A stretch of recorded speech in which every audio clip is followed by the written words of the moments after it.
ഇന്നത്തെ വീഡിയോ വരുന്നത് super hit പ്ലൂമേറിയ കളക്ഷനാണ്. വിത്തൗട്ട് ബോട്ടാണ് ഇത് അവൈലബിൾ ആക്കിയിരിക്കുന്നത്. പാനൽ കട്ടാണ് സ്കേർട്ട് പോർഷനിൽ വന്നിരിക്കുന്നത്. 10 പാനൽ വരുന്നുണ്ട്. അതുകൂടാതെ ഡബിൾ പോക്കറ്റും വരുന്നുണ്ട്. ചെറിയൊരു ഹാങ്ങിങ് വരുന്നുണ്ട്. അതുപോലെ ചെസ്റ്റ് പോർഷനിലേക്കും ഈ രീതിയിലൊരു ഡീറ്റെയിലിംഗ് വരുന്നുണ്ട്. സ്ലീവ് എൻഡിലേക്കും ഒരു ഹാൻഡ് വർക്കും വരുന്നുണ്ട്. ഒരു ഡീറ്റെയിലിങ്ങും വരുന്നു.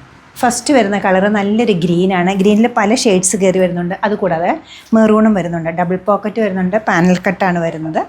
സെക്കൻഡ് കളറ് മെറൂണാണ്. സ്മോൾ ടു XXL ഇതിന് സൈസസ് അവൈലബിൾ ആണ്. ബാക്ക് സൈഡ് ഇങ്ങനെ വരും. തേർഡ് കളർ വന്നിരിക്കുന്നത് ഇൻഡിഗോ ബ്ലൂവിൻ്റെ കുറച്ചുകൂടെ ഡാർക്ക് ടോൺ. നല്ലൊരു ഹാങ്ങിങ്സ് വരുന്നുണ്ട് സിൽവർ കളറിൽ. ഡബിൾ പോക്കറ്റ് ഉണ്ട്. ചെസ്റ്റ് പോർഷനിൽ ഇതുപോലെ വരും. സ്കേർട്ട് പോർഷനിൽ പാനലാണ് വന്നിരിക്കുന്നത്. ബാക്ക് സൈഡ് ഇങ്ങനെ വരും. റേറ്റ് വരുന്നത് 2180 ആണ്. ഈ കളക്ഷൻ നമ്മുടെ വാട്സപ്പ് ത്രൂ ബുക്ക് ചെയ്യാവുന്നതാണ്. നമ്മുടെ വാട്സപ്പ് നമ്പർ ഞാൻ വീഡിയോയിൽ കൊടുത്തേക്കാം. താങ്ക്